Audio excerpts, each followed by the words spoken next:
Hello, everyone. Give me 1 second. Might restart recording. Hey, everyone. Let's sync real quick. 1, 2, 3. 1, 2, 3.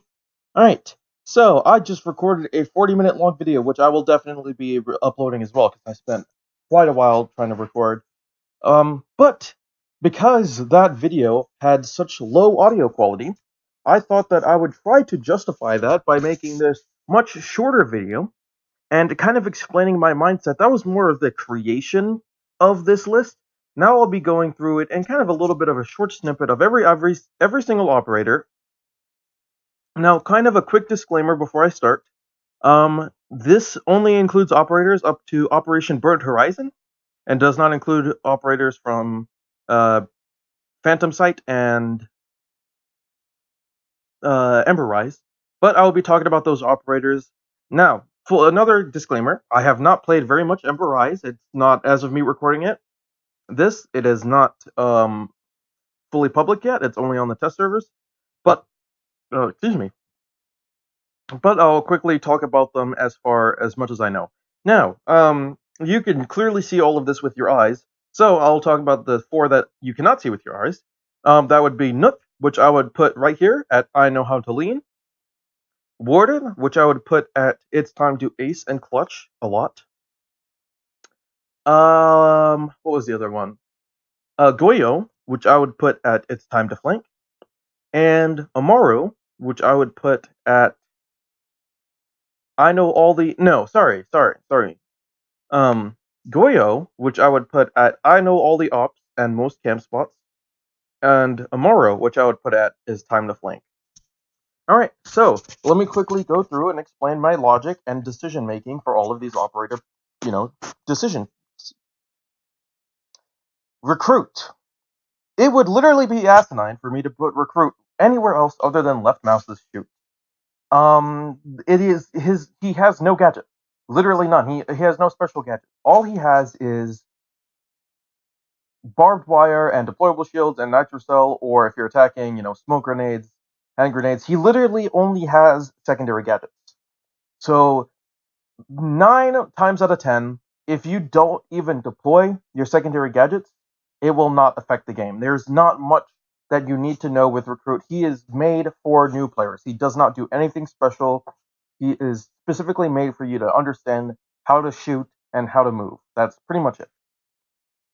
Now, for operators, from here upwards, from blue to red, we are going to be making the assumption that all of these players have a somewhat even basic idea of what these gadgets are. They might not know the ins and outs, they might not know how to use it properly, but they at least know what these gadgets do. Now, for the very, very easiest, I put Rook, Lion, Finka, and Blackbeard. Why did I put Rook? I mean, we all know Rook is infamously the easiest operator in the entire game because all he does is he places down Rook armor, and everybody in the team benefits as long as they actually pick up their Rook armor. And there's no complications to it. There's no strategy. You don't have to worry about where you place it. You don't have to worry about when you place it. Oh, I guess you have to be smart about placing it in a spot where you don't really have to worry about anything. You place it, all of your team picks it up. The only worry you have is actually making sure your teammate picks it up. But as long as you pick up your own Rook armor, you've benefited yourself. I mean, the Rook armor is there. If they don't pick the Rook armor up, that's their fault. So, Rook, easy peasy, lemon squeezy. Finka and Lion, I would actually debate is a tiny, tiny, tiny bit harder. And the only reason why is because you have to be a little bit smart about your timing. But you don't have to be smart about your placement. You don't have to worry about where you are. All you do is you activate the button. It's a one button press thing. And there's a few of these operators over here that are just one button presses. But the reason why I put Lion and Finka there is because you press the button and your team benefits immediately. Even if, even for Lion, even if none of the enemies move and you don't get any information as far as where they are, what you do know is that the enemy team is still. And as long as your team understands everyone on the other team is still, they would be able to take advantage of that information and make their decisions accordingly. Finka, there's a boost. Everybody is aware of where that boost indication is coming from. they know they can have less accuracy or less recoil, have greater accuracy, and they will be able to take advantage of this boost. It affects the entire team. It's one button, easy peasy. They have to be here. Blackbeard, as much as I would like to put him higher, his ability is so easy. You put his shield, as soon as you spawn in, you put his shield on his. Because once again, we're talking about the gadgets. We're not talking about the operators, the weapons, anything like that. We are specifically talking about how easy the gadgets are to use. You put the shield on the gun, that's it. No questions asked, you get the benefit. You don't have to worry about your positioning, really. You don't have to worry about your placement. In fact, I would say you have to worry less about your positioning because you have that shielding. You cannot mess up his gadget. You put the shield on there as soon as the round starts, boom, you're using your gadget properly. That's it. Anyways, next up we have I Know How to Lean. These are for players who know, once again, they know how to lean. They don't know very much about the game, but they know kind of a basic idea of how the game works. They understand the idea that there's one round a life, or there's one life around, and all that stuff. Um, so I would say one of the easiest operators here, Sledge. And the only reason why I put Buck in the same spot is because he's very similar. And a lot of people say Sledge is the easiest.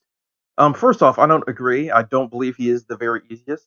But also, I would say Buck is slightly easier because you can actually kill with his gun. Like, for example, if you accidentally press right bumper, if you're a Sledge player and you accidentally press right bumper, you could open up a hole by accident, and that could lead you to dying.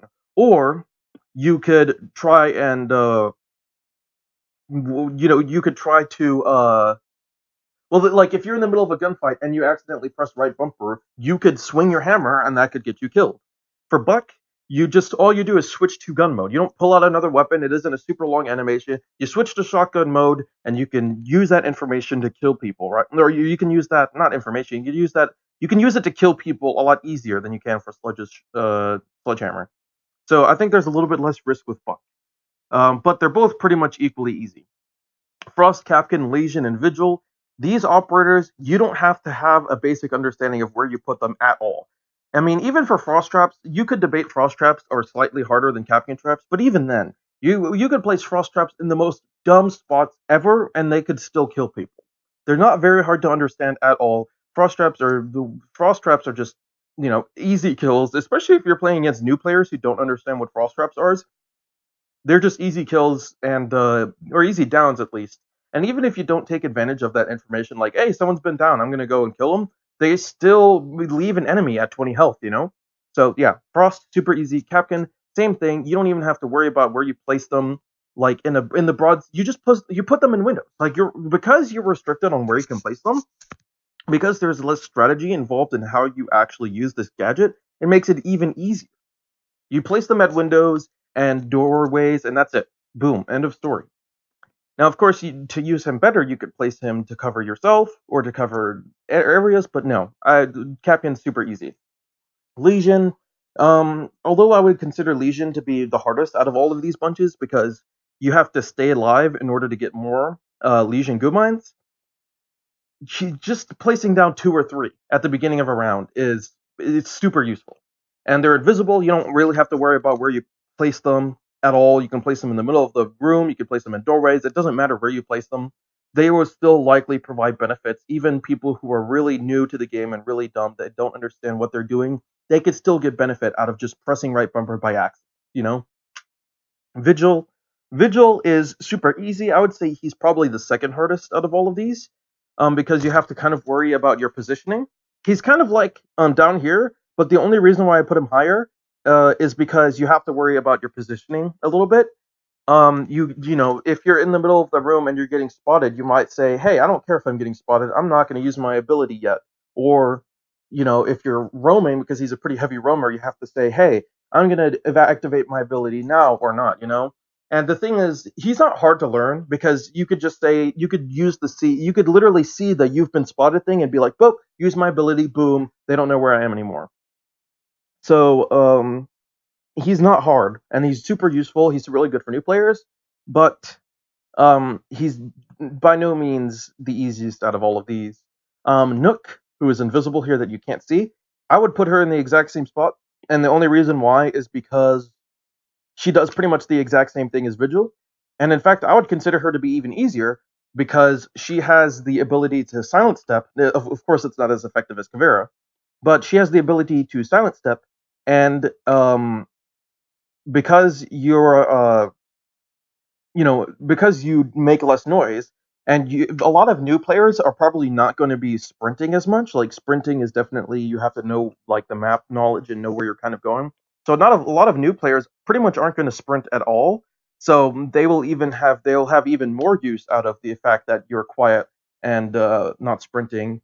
And I would imagine there's probably a lot of new players that don't even know that you're quieter when you're crouch walking rather than regular walking. So yeah, Nook I would put right here as well. Um, I know the outside cams. These are a lot of these operators are. You don't have to be really smart about your placements. But you kind of have to understand if you put them in a bad spot, they could get, they could kind of mess everything up, right? Like for Jaeger, you have to understand the idea of, all right, I should put these ADSs outside of the doorway so that they can't get shot, right? Because placing the ADS isn't hard, but you could mess it up. Like for example, you could place it on a glass pane, and if somebody shoots the glass pane, even if by accident, it'll destroy the ADS. So you have to understand the idea that, hey, you got to put them in spots where they don't get destroyed easily. Oops, didn't mean to move this. Alibi is kind of the same way, where you just have to understand I should put them behind cover so that the prisma, the things at the bottom of the prisma, don't get destroyed as easily. Ella's Gersmont mines, you have to understand that you should place them above doorways. Mute's jammers, you have to understand that you have to place them in the you have to place them on reinforced walls. And I mean, Mute by no means is a hard operator. There's two main ways you can use him. You can use him as drone denial, or you could use him to stop people from destroying reinforced walls. Or at least Thermite and Habana, of course. Maverick doesn't really care. So as long as you kind of understand that, he's not like set it and forget it. You have to be a little bit smart about your placement. But he's by no means hard. And Mozzie's kind of the same way, where you can't just like set it and forget it. You have to put it in a not terrible spot, otherwise it won't do anything. Like if you put it in the middle of the floor, then he's not going to be useless. Whereas if you put a Legion mine in the middle of the floor, then it could still be useful. So you have to be a little bit smart about where you put these things. Not very smart. It's not very complicated at all. He's one of the easiest operators by all means, but yeah.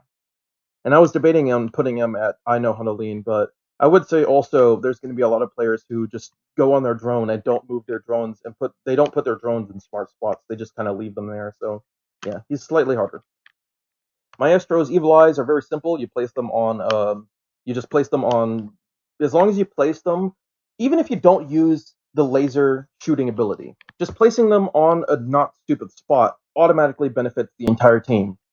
Because they have that information. Even if that information isn't where the enemy is, it is at the very minimal.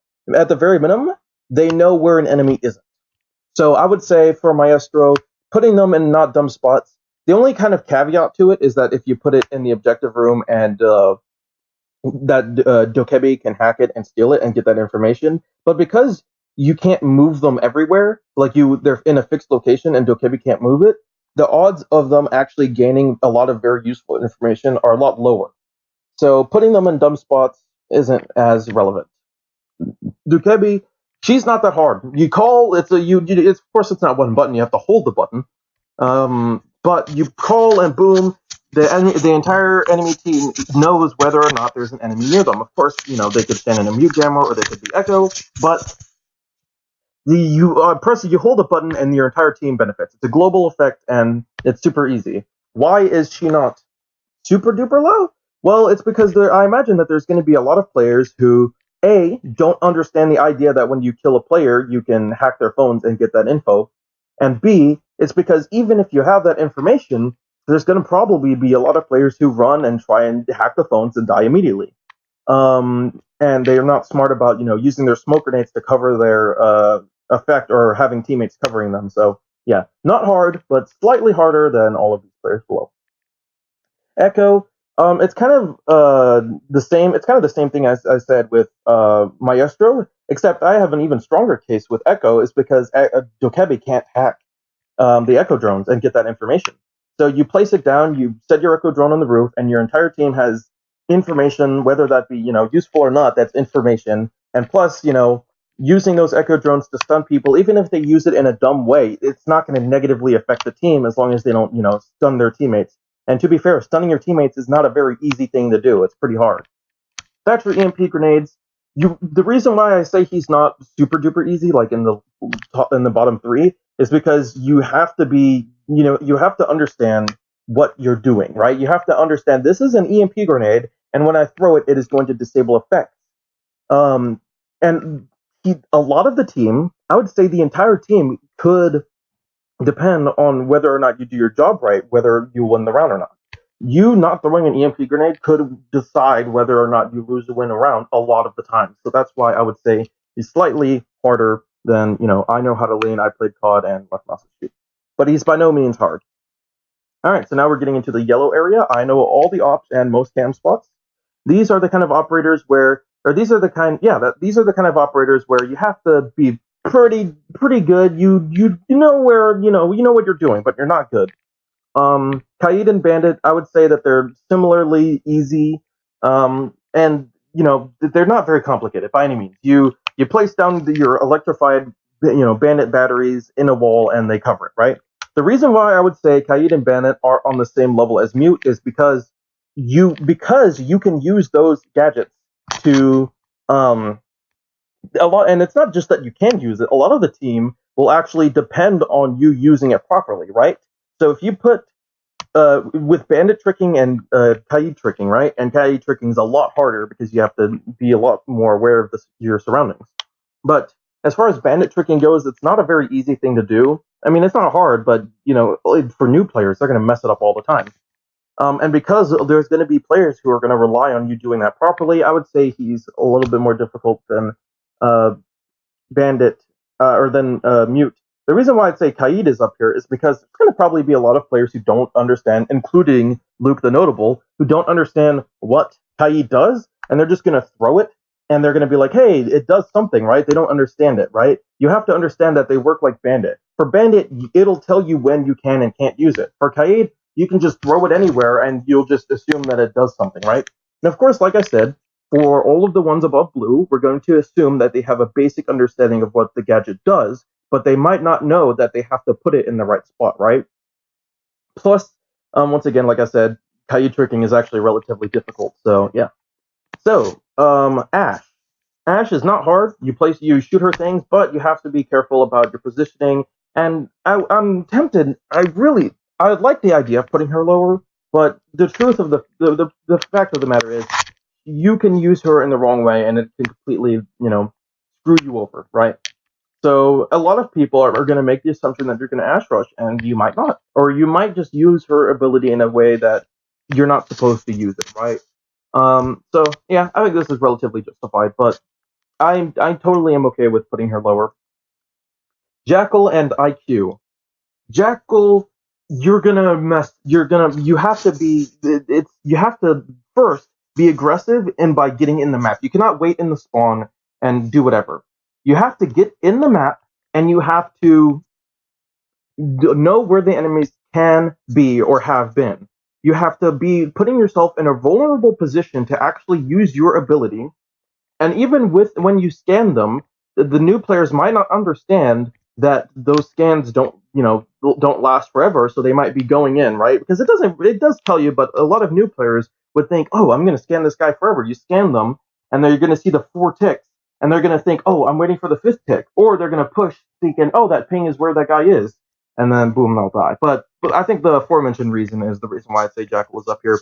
IQ, the only reason why I say IQ is because you have to, in order to actually use IQ properly, and I mentioned this in the other video, you have to understand what every single defender gadget is and what it looks like. And how are you going to relay that information to your team? And that is a lot of stuff that you would have to know. So a lot of new players, they would pull out their IQ Spectre, they would look on the ground, and they might see for example, a signal jammer. But because they don't know what that is, they'd be like, oh, there's some kind of C4 or something on the ground. I know that C4 doesn't really look like it, but still, because you would have to know what every gadget looks like, and you would have to understand what that gadget does, and how will you telling that information to the team, because there's probably going to be a lot of useless things to say, like saying that there's a goo mine in the objective in the back right corner. You might see new players being like, hey, there's something there, but they don't know what it is, and they're just going to be calling out all of this useless information. No, IQ, as much as I would like to put IQ on a new operator or a new player, you're going to have somebody there to explain to them what these gadgets do. Otherwise, IQ is going to end up doing it. And she's another one of those selfish operators. If she dies, she provided nothing to the team if she isn't used properly. Anyways, Doc, Doc is not hard. Don't get me wrong, Doc is not hard, but you have to stay alive in order for him to be useful. There's going to be a lot of new players if they try to choose Doc that are going to stim themselves because they're like, oh, extra health, and they're not going to understand that if you have 100, if you're above 100 health, you're going to go down to 100 health, and they might not even notice that their health is going down. So they're just going to keep stimming themselves like, hey, can I get to 140 health? And there's going to be a lot of players on the rest of your team that are going to be reliant on you to use your ability properly in order for them to make decisions on what they're going to do in their firefight. So totally justified. Doc should be at yellow. Gridlock. Gridlock is by no means hard, and you place down her gridlock tracks in an area, and they cover that area. It's as simple as that. But you kind of have to know where the flank routes are. You kind of have to know where the enemies might be coming from. So there's a few little nuances with Gridlock, but Gridlock is by no means hard. Pulse. Pulse is pretty easy. You scan it, you see there's enemies there, and you take advantage of that information. But Pulse players would have to understand that their gadget can be seen by IQ, which can be used as a major counter, and B, they would have to understand that their positioning matters, right? Of course, there's going to probably be a lot of Pulse players that are just staying in the objective, but using Pulse and actually providing that information to your team. Of course, the rest of the team isn't going to benefit from you being Pulse and dying immediately, just like IQ. You have to actually use your gadget, and you have to stay alive in order for it to be useful. If you die fast, you're useless, you know? All right, so now down to the upper echelons. Orange, it's time to flank. Well, one of the oranges. It's time to flank. Fuse, there's going to be a lot of new Fuse players who, A, will kill themselves, B, will kill the hostage, and C, will kill their teammates. So, I think that's all I need to say. It's a super deadly gadget. And there's a lot of negative effects if you use it wrong. So that's one of the major reasons why I put him here. Montaigne, he's by no means hard. There's going to be a lot of players who and it's pretty hard to play. It's pretty hard to die with Montaigne, but there's going to be so many people who are playing Montaigne wrong. They're going to walk in front of their teammates aimlessly and get killed because they're not giving the appropriate information to their team. New players are going to be constantly putting themselves in situations where they think they can escape because of that shield, and they can't. And once again, when they die, they're useless. They provide nothing else to the team. Them being alive is important, and if you die, you are literally useless. Thermite. Thermite is one of the most important operators in the game to keep alive. Of course, not the most, but he is really important. Keeping him alive could mean life or death. So or could mean win or lose for the entire game. So that's definitely why he's not down here. But more importantly with Thermite is that you have to be pretty knowledgeable about what you want to do with your Thermite charges. Most of the team is going to rely on you using that gadget properly. So, messing it up could mean, messing your job up could mean, win or lose. As I mentioned, for a lot of these, reinforcing wall destroying operators. Capitao, super simple. You have his crossbow bolt. You have his crossbow, and with the crossbow you can use fire or smoke. And with the fire or smoke, you can take enemies out of corners and whatnot. But it's hard to say whether or not new players would actually use Capitao properly. They would probably be like, "Hey, look, I got a crossbow," and then shoot it, and then try and shoot a player with it, which is a dumb idea because you're probably going to get yourself killed. But like we said, we're making the assumption that these players have a very, very basic idea of what their gadget does, but they're going to think it's more of a utility for killing, kind of like the same as smoke. Spoiler alert: smoke. The reason why I put him up so high is because um, of the same reason I put Capitao, is that they're going to think that it's made for killing, but it's actually used for area denial, and you have to use them in a timely manner, because if you use them too early or too late, then the effect is null and void. So, simple as that. As far as smoke grenades, obviously, if you smoke the area out at a bad time or in a bad spot, it could negatively affect the team and get them killed. So, yeah, I think it's justifiable to put them here. Twitch. Twitch is probably one of the most useless operators against players that know what they're doing. Twitch against noob is great. She would be down here. If you're playing noobs against noobs, she gets that information, she tases people, she gets them to low health, and she can destroy all the gadgets everywhere. However, the major problem with Twitch is that A, it will cause players to spend too much time not doing anything effective for the team, and B, because they're so easily destroyed, playing against anybody who has even a remote idea of what they're doing, they're going to destroy the Twitch drones immediately and make them null and void.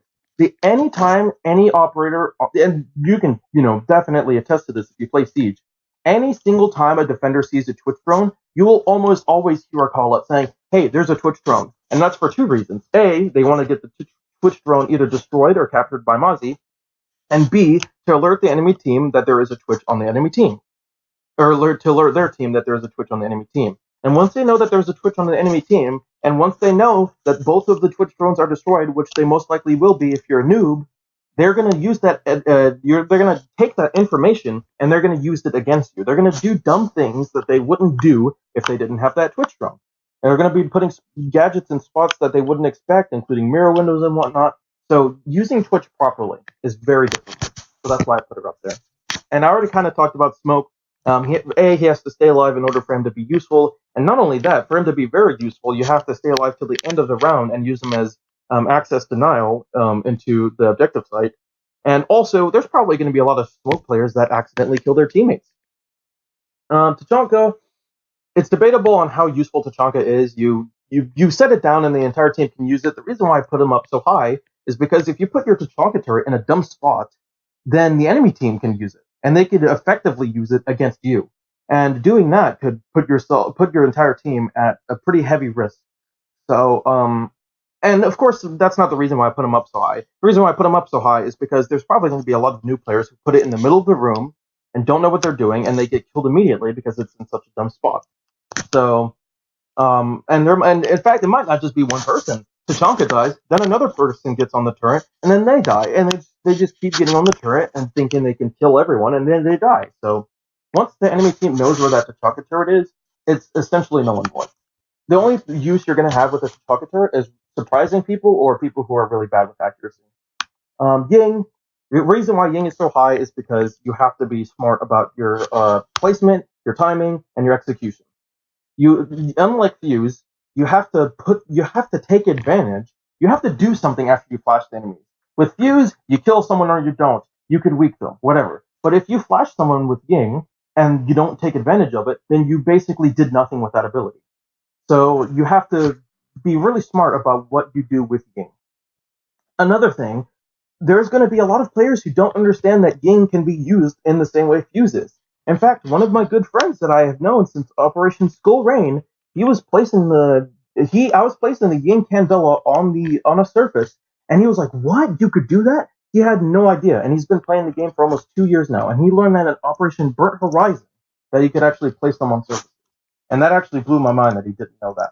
And I was like, "How do you not know that?" That's like one of the advertising features, but using them in that way kind of puts you at an advantage sometimes. For example, throwing the Candela, it can get destroyed by Jaeger ADS or by a lot of different means. I think shooting it, you can shoot Candelas and whatnot. Of course, that's a lot harder, but you can. If you place it on surfaces and it goes off in a room where somebody is, there's nothing they can do about it. Zofia is kind of like Ash in the sense that she has the concussion grenades, and her KS-79 impact also have kind of a similar effect of sorry, I said that wrong. She has similar effect with her KS-79 with the Krem with the explosive. Like it's a grenade launcher essentially. You shoot it and it blows up an area. Of course, it's not meant for killing, but you can kill with it. And the concussion grenades are very simple. The reason why I put her higher than Ash is because she can concuss her own teammates. And that happens. Even though I'm an experienced player, I know what I'm doing most of the time. it's super easy to concuss your teammates or yourself. And because of that, you could leave yourself in a vulnerable state and get yourself killed. So that's the only reason why I put her higher than Ashe. All right, moving into some of the hardest operators in the game. Hibana. The reason why I put Hibana up here is the same reason I put Thermite. The reason why I put Hibana higher is because A, you can't pick up your X-Kairos pellets unlike you can pick up your exothermic charge. So there's going to be a lot of players, and I see it even now, that shoot their X-Kairos at a reinforced wall, and they try and detonate it, and it's jammed. If you have the exothermic charge, no big deal. You can pick it right back up. But with the X-Kairos, they're there, and they could possibly get destroyed. So A, you have to understand that. B, you have to put them in specific spots in order for them to be useful. Like if you're trying to make a hole that you can walk through with your X-Kairos, they have to be a certain distance apart. And for new players, that can be very, very difficult to understand that distance. And if you don't have them close enough, there's going to be a little metal slit in between that you can't walk through. You have to have Maverick, make a little bit of a hole there. And for X-Kairos, that can be very difficult. Also, once again, she's an operator that a lot of the team might rely on. If you use her improperly or if you die, it could negatively affect the team in a major way. Even the enemy team knowing that there isn't a Hibana is a significant. They will significantly change their strategy based off of that. And that could hurt you in many ways. Castle. Castle is not hard to use, but you just place it in doorways. The problem is it will negatively affect your team in many different ways. The reason why Castle is so underused is because he negatively affects the team in a lot of different ways. A, you give Fuse a great opportunity to use his gadget into a room. B, Maverick can make a hole through it and use it against you. And C, you know that, of course, the enemy on the other side of an area will know if you're coming, right? Like, if there's no castle barricade there, then the enemy has to worry, like, oh, is there somebody coming from this point or not? If there's a castle barricade, they're less worried about it because they're like, oh, there's a castle barricade. If somebody comes from this direction, we know that we'll be safe. And of course, you can destroy the castle barricade, but it's loud and it's time consuming. So putting castle barricades in the wrong spot could negatively affect your team in many different ways. I have to put them at really high. Of course, I still have friends that are relatively new at the game who still use castle, and it infuriates me sometimes. Cough, cough, peanut. But that's okay. I'll allow it because, you're a good friend of mine. Flash. Flash, you gotta be smart about your timing, positioning, and placement. Sorry, not placement. Timing, positioning, and placement, as in where you are. Well, that's the same thing as positioning. You got to worry about your timing and positioning. So, although Clash isn't that hard, it's kind of hard to justify putting her at super high. I think the reason why is because if you actually want to do something useful with Clash, there's going to be a lot of new players who choose Clash. They're like, hey, I got this shield in front of me, and they just be aggressive and they die, or they're too conservative and the enemies take them down. Clash can't not do much by herself. You're going to have teammates there with you. You're going to have coordination, and you're going to have timing. You're going to have to have good timing, and that's not going to happen for players below this. They're not going to be able to use Clash in a useful manner. Of course, dying with her is a little bit harder, but that doesn't justify using her and then dying her, because she's another one of those operators where if you die, she's useless. She's only useful when she's alive. Nomad. Very similar to Gridlock, but I would consider to be much harder because A, your air jab can negatively affect their team by your positioning. For example, if you place an air jab at a doorway and an enemy comes running through the doorway, you or your teammates could get knocked back, which could leave them vulnerable and get them killed. Another big reason, air jabs can be placed pretty much anywhere, unlike Gridlock tracks that can only be placed on the ground. So if you don't understand the radius of them, you could put them too far away from something. You could put them too close to something to the point where they don't really have an effect. So you have to have a lot more understanding of the map knowledge, the areas, everything, if you want to use Nomad properly. And you have to hide them, right? Because Gridlock tracks, they're there and they're visible, and that's the deterrent. But if you leave a Nomad air jab in the middle of the floor and to the point where it's extremely visible, enemies can easily shoot that. Of course, they can also not shoot it and get no air jab. But remember, with your air jab, you have to be there to take advantage of the air jab, unlike the tracks. The tracks, you set it and forget it. And of course, you should be there to take advantage. Like if they're busy shooting the tracks, so you can kill them. But with the tracks, they actually do damage. Air jab. If somebody gets air jab and you do nothing, you effectively have not made any use out of your gadget, especially if you don't relay that information to your team. So that's why I put air jab higher. Valkyrie, if this was if this was pre-Dokkaebi, I would put Valkyrie all the way in I Know How to Lean. But because Valkyrie's camera can get hacked by Dokkaebi, putting them in bad spots could negatively infect your team. If you placed all three of your Valkyrie cameras in the objective, not only is that dumb, and your team is probably not going to gain any useful information, Dokkaebi can hack it, and she has all of the information she needs to take an assault onto the enemy, or onto your team's base, and to your team's objective. So that's why I put Valkyrie super high. You have to have a lot of map knowledge. You have to understand where the common flank routes are. You have to understand where the common enemy routes are. You also have to have a good idea of, is my camera visible? Because if it gets shot and destroyed, it's easy peasy, destroy. You also have to understand that you shouldn't be spotting on your camera 24/7. A lot of new players, even experienced players, will spot on the camera like 17 times and get it destroyed, and that information is no longer there for your team. So Valkyrie, you have to be pretty experienced in order to use her. This video is about to be as long as my old video. Glaz. Glaz, if this was pre Phantom Sight Glaz, he would be in the I know all the ops and most camp spots. I also missed out on a few of the operators, but that's fine. I'll go back for the Emperor Rise and Phantom Sight operators because I don't remember where I put them exactly. Glaz. If this was like, once again, pre-Phantom Sight operator, I'd put him down. But A, he has a semi-automatic weapon that's relatively hard to use. B, you have to put yourself in a pretty darn good position, and you have to have really good timing in order to actually have his gadget be useful. C, if you don't use his gadget in accordance with you planning your objective site attack, then he could be useless. Like if you are playing on plane, or well, not plane, if you're playing on like border and you go into the building and you don't put yourself in a good spot, you could be putting yourself at not only a disadvantage for yourself, but also at your team, because your team is going to be expecting you to have that kind of sniper hold. And, them having that expectation and you not fulfilling your role could negatively impact the team. Easy peasy, hardest, one of the hardest, especially because you have to stand still and you can't move very much. Yeah, very, very difficult. Blitz. Blitz is not that hard. Blitz is pretty hard to counter. Like, I would say that despite the fact that he's one of the hardest operators in the entire game to use, maybe even the hardest next to Caveira, despite the fact that he's extremely hard to use, he is also extremely hard to counter. So if you if you're playing against super new players, he would be one of the easiest. You take your blitz shield, you rush people, you flash them, and you kill them easy peasy. If they don't know what they're doing, if they don't know how to counter it, blitz is going to be super easy. In fact, I would probably put them at I know how to lean if you're playing against new players. But if you're playing against players that have even the slightest idea of what they're doing, playing blitz wrong and not using him the way you're supposed to is going to get you killed. And once again, just like Glaz, he's one of those operators where if you don't use his ability properly and you die, you're useless. His ability only lasts as long as you do. So making sure you put them in make sure you have good positioning, timing, and coordination with your team is vital. And that's a lot. And that's pretty difficult for new players.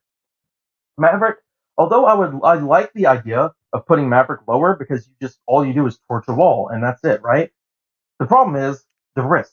If you sit down, there's going to be so many new players and even experienced players, and I do this sometimes. If you watch my Game Clips channel, you will see that I've done this multiple times, where I use my Suri torch on a wall and I peek through that hole and I get killed. And that happens with most players.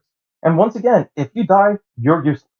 So making sure that you have good positioning, coordination, and teamwork is actually very important for Maverick. Now, of course, I would say out of all of these, he's the easiest to use because, he's one of those operators where even if you make a hole, that the hole could still be useful for the entire team. But the problem is that hole can be used against you and your team. So, yeah. Maverick there is justified.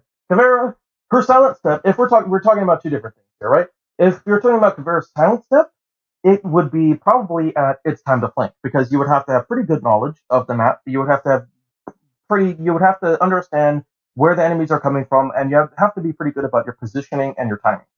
But of course, it's not the hardest thing in the world.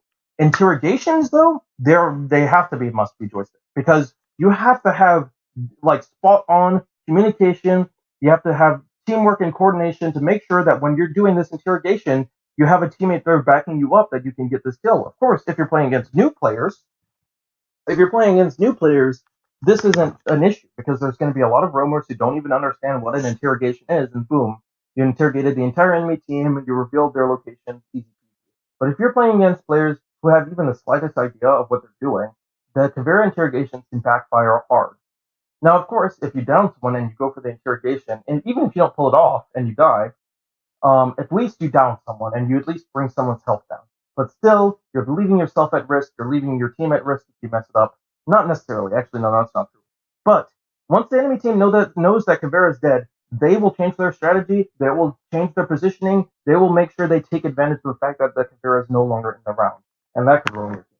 Mira, as much as Mira's out of all of these operators that must be joystick, Mira, I would say, is probably the I mean, he's not really the easiest.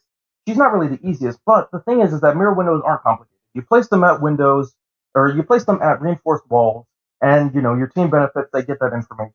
But at the same time, there's a lot of these players, even at the yellow orange level, even at its time the ace. There's going to be so many players who don't use their mirror windows properly. They're going to open up the mirror window as soon as they see an enemy, try and shoot. They're going to get killed, and the enemy team is going to have a major advantage. They're going to have access to the entire objective site or whatever you're defending. Putting down your mirror windows in a good spot is extremely vital. And if you do it in a wrong spot, if you don't watch your mirror windows and they get destroyed, that could negatively affect your team in many different ways. And could be not only against you, but it could also be used against your entire team. So that's why I would say you have to understand what you're going to do, where you're going to be putting it, and how your team is going to react to what you're doing. Because obviously, if you're doing the double mirror window strat, where you put a mirror window next to a mirror window and one of them is open, if your team doesn't know that, they could get killed through that mirror window and they die. And there's so many different factors that go into making sure you actually play mirror properly. Justified putting her at just must be joystick. Now, for the operators that you cannot see, Amaru. I would put Amaru at its time to flank, and I don't have much to say about Amaru because I haven't played her much, but there's going to be a lot of new players who are going to use her gadget, rush into the objective, and die immediately. You have to know where the enemies are, you have to drone it out first to see if that place is clear, and you're going to have to have pretty good timing about, like, hey, use your align ability now. You're going to have teamwork coordination. Otherwise, you're going to rush in there and you're going to die immediately. Goyo, I would place at I know all the maps and all the ops and most camp spots because this gadget could backfire. If you put it in a bad spot, it could backfire hard. However, you were determining where you place it isn't hard. You place it at doorways or places where there's a chokehold. It's really not that hard to place. The only thing is you have to worry about your timing, right? If you place it down and you destroy it too early, the enemy knows, hey, there was one of the Goyo traps is down, and B, they know that there isn't going to be anything there that's stopping them from looking through that doorway or taking advantage of the fact that that Goyo trap isn't there anymore. Deployable shields, it's a lot harder to destroy, so you don't have quite that issue. But because they're so easy to destroy and they can be used against you, yeah, Goyo being here is totally fine. And Warden is so hard to use. Like on one hand, you get flash, boom, you activate your ability. It's simple as that. But you have to worry about your timing, because if you use it too early, you ruined it. You have to wait for it to all the way come back. And your positioning, in that if you stand next to an ADS the whole round, not only are you useless as Warden, you're even more useless because the ADSs are going to destroy those flash grenades or smoke grenades. So, and if there's a smoke grenade and you want to take advantage of the fact that you can see it, you have to know that you have to stand still. And when you stand still, you have to worry about your positioning and timing. In that, if you know, you have to know that there's a glass. If there's a glass on the other team, looking back through the smoke. There's so many different factors determining whether or not you're going to use Warden properly. I would put him at its time to ace and clutch a lot. Anyways, this video actually ended up being longer than my other video, but I'm going to upload this one because the other one had lower audio quality. Thank you guys so much for watching. I'll see you guys next time.